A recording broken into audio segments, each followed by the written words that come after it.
ज़ारा रात के 11 बजे जंगल के उस कच्चे रास्ते से गुजर रही थी जहां दिन में भी कम लोग आते थे। शहर पहुंचने का ये रास्ता छोटा था, लेकिन रात को ये जंगल जिंदा हो जाता था।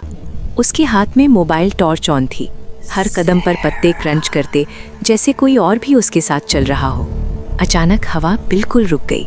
ज़ारा ने चलना रोका। फिर पीछे से एक औरत की आवाज़ आई, ज़ारा। ज़ारा का खून जम गया।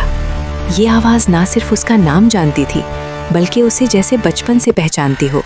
ज़ारा ने पीछे मुड़कर देखा, सिर्फ दरख्त और गहरा अंधेरा। उसने खुद को संभाला और चलना तेज कर दिया। तब दरख्तों के दरमियान उसने कुछ देखा। झुकी हुई शक्ल, लंबे गंदे बाल, पैर उल्टे।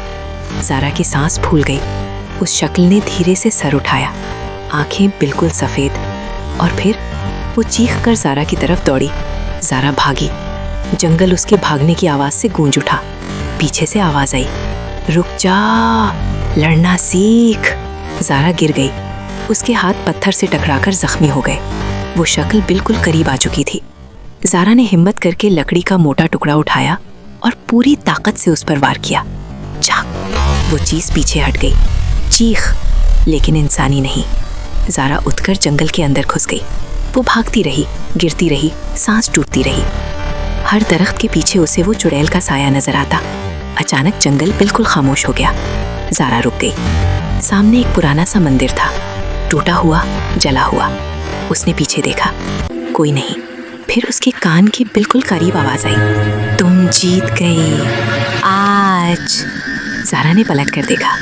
चुड़ैल बिल्कुल उसके सामने थी, मगर इस दफ़ा उसकी आंखों में गुस्सा नहीं, भूख थी। अगली रात मैं फिर आऊंगी, चुड़ैल ने कहा। ज़ारा चीखती हुई मंदिर के अंदर भाग गई। सुबह ज़ारा बेहोशी की हालत में जंगल के बाहर मिली। लोग कहते हैं वो बच गई, मगर ज़ारा कहती है, मैं जंगल से नहीं निकली, जंगल ने मुझे छोड़ दिया। और आज भी जब रात होती है, ज़ारा अपना नाम हवा में सुन सकती है।